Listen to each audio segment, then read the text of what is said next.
ನಮಸ್ಕಾರ ವೀಕ್ಷಕರೇ, ವಿಘ್ನ ನಿವಾಕನಾದ ಗಣೇಶನಿಗೆ 21 ನಮಸ್ಕಾರಗಳನ್ನು ಅರ್ಪಿಸ್ತಾ ಈ ವಿಶೇಷ ಸಂಚಿಕೆಯನ್ನು ಸ್ಟಾರ್ಟ್ ಮಾಡೋಣ. ಈ ಸಂಚಿಕೆಯಲ್ಲಿ ನಾನು ವರಮಹಾಲಕ್ಷ್ಮಿ ವ್ರತನ ಹೇಗೆ ಆಚರಿಸಬೇಕು, ಈ ವರ್ಷದ 2026 ವರ್ಷದ ಯಾವ ಸೀರೆ ಬಣ್ಣ ಉಡಿಸಿದ್ರೆ ನಿಮಗೆ ಒಳಿತಾಗುತ್ತೆ ಮತ್ತು ಹೆಚ್ಚಿನ ಫಲ ಸಿಗುತ್ತೆ, ಅಥವಾ ಯಾವ ಟೈಮಲ್ಲಿ ಮಹಾಲಕ್ಷ್ಮಿನ ಕೂರಿಸಿದ್ರೆ ಒಳ್ಳೆಯದಾಗುತ್ತೆ, ಅಥವಾ ಯಾವ ಸ್ತೋತ್ರಗಳನ್ನು ಪಠಿಸಿದ್ರೆ ನಿಮ್ಮ ಮನೆಗೆ ಅಭಿವೃದ್ಧಿ ಬರುತ್ತೆ ಅನ್ನೋದನ್ನು ಈ ವಿಡಿಯೋದಲ್ಲಿ ಸಂಪೂರ್ಣವಾಗಿ ತಿಳಿಸ್ಕೊಡ್ತಾ ಇದ್ದೀನಿ.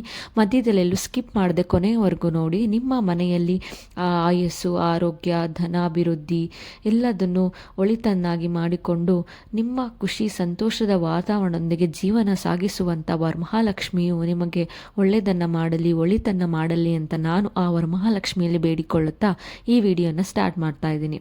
ಸೊ ಈ ಒಂದು ವಿಡಿಯೋದಲ್ಲಿ ನಾನು ವರಮಹಾಲಕ್ಷ್ಮಿ ಯಾವ ದಿನ ಆಚರಿಸಬೇಕು ಅಂತ ಹೇಳ್ತಾ ಇದ್ದೀನಿ ಅಂತ ಹೇಳಿದ್ನಲ್ವ. ಸೊ ಕನ್ಫ್ಯೂಷನ್ ಇರೋದು ಏನಕ್ಕೆ ಅಂತಂದರೆ 21ಕ್ಕ ಅಥವಾ 28ಕ್ಕ ಅಂತ ಎಲ್ಲರೂ ಕನ್ಫ್ಯೂಷನ್ ಇಟ್ಕೊಂಡಿದ್ದಾರೆ. ಮತ್ತು ವರಮಹಾಲಕ್ಷ್ಮಿ ಕೂರಿಸಲು ಯಾವ ರಾಜಯೋಗ ಸಮಯ ಸರಿ ಅಂತಲೂ ನಿಮಗೆ ಡೌಟ್ ಇದೆ, ಮತ್ತು ಸ್ಥಿರ ಲಗ್ನ ಯಾವುದು ಅಂತಲೂ ನಿಮಗೆ ಡೌಟ್ ಇದೆ ಅಂತ ಅನ್ಕೋತೀನಿ. ಮತ್ತು ಯಾವ ಬಣ್ಣ ಸೀರೆ ಉಡಿಸ್ಬೇಕು ಅಂತಲೂ ನಾನು ಈ ವಿಡಿಯೋದಲ್ಲಿ ಹೇಳ್ಕೊಡ್ತೀನಿ.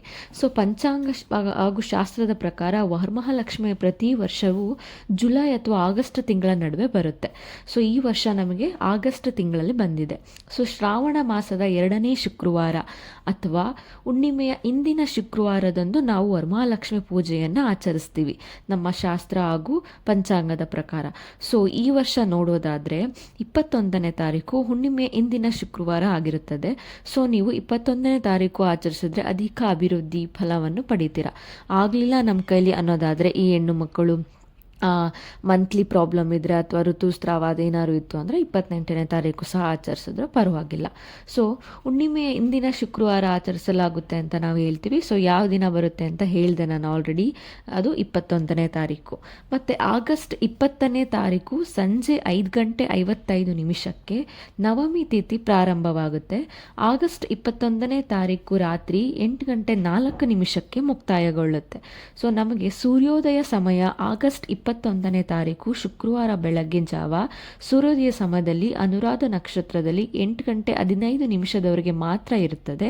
ಹಾಗಾಗಿ ನಾವೇನು ಮಾಡಬೇಕು, ಲಕ್ಷ್ಮಿಯನ್ನು ಕೂರಿಸುವ ಸಮಯ ಕೂಡ ತುಂಬಾ ಪ್ರಾಮುಖ್ಯತೆ ಪಡೆದಿರುತ್ತೆ. ಅದಕ್ಕೆ ಸ್ಥಿರ ಲಗ್ನದಲ್ಲಿ ರಾಜಯೋಗ ಸಮಯದಲ್ಲಿ ಲಕ್ಷ್ಮಿ ಕೂರಿಸೋದಕ್ಕೆ ಅದರಲ್ಲಿ ಹಣಕಾಸಿನ ಅಭಾವ ಎಂದಿಗೂ ಬರೋದಿಲ್ಲ.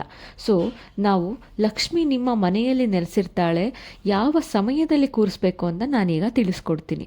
ಸೊ ಆಗಸ್ಟ್ 21 ಬೆಳಗ್ಗೆ 6:30ರಿಂದ 7:50 ಸಿಂಹ ಲಗ್ನ ಇರ್ತದೆ. ಸೊ ಆ ಸಮಯದಲ್ಲಿ ನೀವೇನಾದರೂ ಲಕ್ಷ್ಮಿನ ಕೂರಿಸಿದ್ರೆ ನಿಮಗೆ ಹೆಚ್ಚಿನ ಫಲವನ್ನು ಪಡಿತೀರ.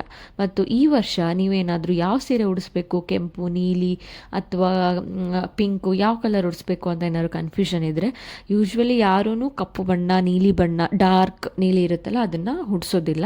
ಸೊ ಈ ವರ್ಷ ನೀವು ಹಸಿರು ಬಣ್ಣದ ಸೀರೆ ಏನಾದರೂ ದೇವರಿಗೆ ಉಡಿಸಿದ್ರೆ, ಅಂದರೆ ಲಕ್ಷ್ಮಿಗೆ ಅಲಂಕಾರ ಮಾಡಿ ಹಸಿರು ಸೀರೆಯಿಂದ ಕಂಗೊಳಿಸ್ತಾ ಇದ್ದಾಳೆ ಅಂತ ನಿಮ್ಮ ಕಣ್ಣು ತುಂಬಿಕೊಂಡ್ರೆ ನಿಮ್ಮ ಮನೆಯಲ್ಲಿ ಅಧಿಕ ಲಾಭ ಮತ್ತು ಆ ಧನಾಭಿವೃದ್ಧಿ ಆಗುತ್ತೆ.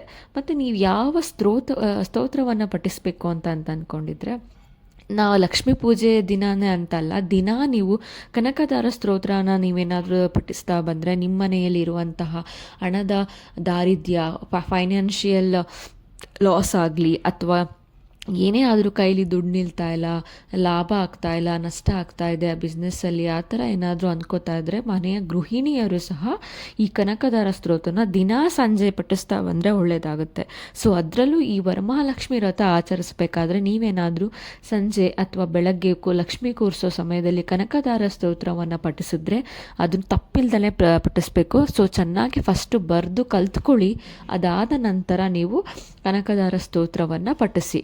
ಸೊ ಈ ಥರ ಮಾಡೋದ್ರಿಂದ ನಿಮ್ಮ ಮನೆಯಲ್ಲಿ ಧನಾಭಿವೃದ್ಧಿ ಹೆಚ್ಚುತ್ತೆ. ಗೊತ್ತಾಯ್ತಲ್ಲ ವೀಕ್ಷಕರೇ. ಸೊ 21ನೇ ತಾರೀಕು ಶುಕ್ರವಾರ, ಹುಣ್ಣಿಮೆಯ ಇಂದಿನ ಶುಕ್ರವಾರ ನೀವು ಲಕ್ಷ್ಮಿ ಕೂರಿಸಿದ್ರೆ ಒಳ್ಳೆಯದಾಗುತ್ತೆ. 6:30ರಿಂದ 7:50 ಸಿಂಹ ಲಗ್ನ ಇರುತ್ತೆ. ಸೊ ಆ ಸಮಯದಲ್ಲಿ ಲಕ್ಷ್ಮಿ ಕೂರಿಸಿ ಲಕ್ಷ್ಮಿನ ನಿಮ್ಮ ಮನೆಗೆ ಬರಮಾಡಿಕೊಂಡ್ರೆ ಒಳ್ಳೆಯದಾಗುತ್ತೆ. ಲಕ್ಷ್ಮಿ ಜೊತೆಗೆ ನೀವು ಗಣಪತಿ ಪೂಜೆ ಮತ್ತು ಸೂರ್ಯನ ಪೂಜೆಯನ್ನು ಸಹ ಮಾಡಿದ್ರೆ ನಿಮಗೆ ಇನ್ನೂ ಒಳಿತಾಗುತ್ತೆ. ಯಾವತ್ತೂ ನಾವು ಫಸ್ಟು ಗಣಪತಿನ ಪೂಜೆ ಮಾಡಬೇಕಲ್ವ. ಸೊ ಲಕ್ಷ್ಮಿ ಕೂರಿಸೋ ಸಮಯದಲ್ಲಿ ನೀವು ಗಣಪತಿ ಗಣಪತಿಗೆ ಫಸ್ಟ್ ಪೂಜೆ ಮಾಡಿ, ಆರಾಧನೆ ಮಾಡಿ, ತುಳಸಿ ಪೂಜೆ ಮಾಡಿ, ಸೂರ್ಯನಿಗೆ ಒಂದು ನಮಸ್ಕಾರ ಮಾಡಿ, ಅನಂತರ ಲಕ್ಷ್ಮೀ ಪೂಜೆ ಮಾಡಿದ್ರೆ ನಿಮಗೆ ಇನ್ನೂ ಸಹ ಒಳಿತನ್ನು ಕಾಣ್ತೀರ.